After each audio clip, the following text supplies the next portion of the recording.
Flooding has forced the Village of Pemberton to declare a local state of emergency. Several properties in that community, about 30 kilometres north of Whistler, have been ordered to evacuate, while many others are on alert. Our Zara Premji joins us now with more. Zara, what's happening in Pemberton right now? Well, Dan, the main intersection is flooded, and there is flooding on the banks of the Lillooet River as well. The state of emergency was declared around noon after heavy rain and warm temperatures caused the creeks and the rivers to rise. Now, the evacuation order has been issued for 6 properties along Airport Road. It includes some homes, a golf course, and adventure tourism companies connected to the airport. People in the area are being urged to leave toward the Sea to Sky Highway. The village says there is an immediate danger to life safety for the affected properties. About 20 other properties are on evacuation alert as several waterways are swelling with melting snow. The village says properties at risk included are along the Lillooet, Ryan, Miller, Green, and Birkenhead Rivers, Pemberton Creek, and Lillooet Lake. Pemberton's mayor says they're watching the weather forecast every hour. Our staff is assessing whether or not we need to look at any other evacuation alerts in the area. If need be, we will issue those alerts and make sure people get out safely in time. Zara, what's expected for Pemberton in the next 2 days or so? Well, Environment Canada says Pemberton got between 30 to 50 millimeters of rain overnight. And BC's River Forecast Centre says flows at a flood gauge near Pemberton were at levels seen only once in 5 to 10 years. A pizza shop owner in the area says some people are now scrambling.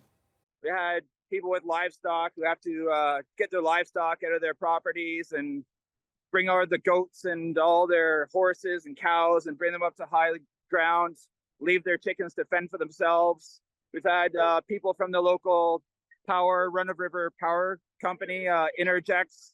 They have what's called chocolate milk coming down from the mountains, and all their intakes are all blocked. So they have to deal with that. Now, the local state of emergency is expected to remain in place for 2 weeks until February 13th at midnight, unless otherwise advised. Pemberton is just one region hit hard by storms and rising water levels. Well, I spent the day in Squamish and nearby Brackendale, where they too are bracing for what Mother Nature is bringing again.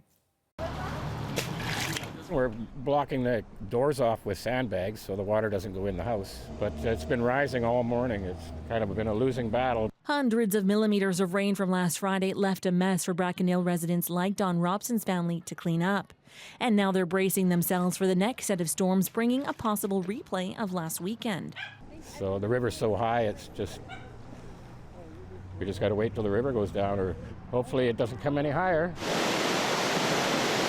These storms, a sort of deja vu for some, stirring flashbacks of last year's damage in some parts of Squamish. King tide came through last December, flooded the basement. Last year it was a pretty bad situation where we were actually shut for a couple days and some pretty major damage downstairs where there's lots of very valuable liquid. But this time, sandbag preparations have taken place well in advance. They've been here all winter long. Like, we started having these thoughts in November. We sort of splayed them out. But they admit there's only so much you can do when Mother Nature is involved. With rivers already quite high, there's not a lot of room to absorb that extra runoff. And so we could see that ongoing risk for flooding persisting tomorrow and into Thursday as we go through this next system. Potential for flooding is nothing we want. This should be a part of sort of April or May for that changing of the seasons. We want winter as bad as everybody else right now. And Dan, now that next set of storms is already setting in as we speak, expected to hit hard tonight and into tomorrow, with damage carrying into Thursday and really beyond. Zara Premji reporting for us tonight. Thanks very much.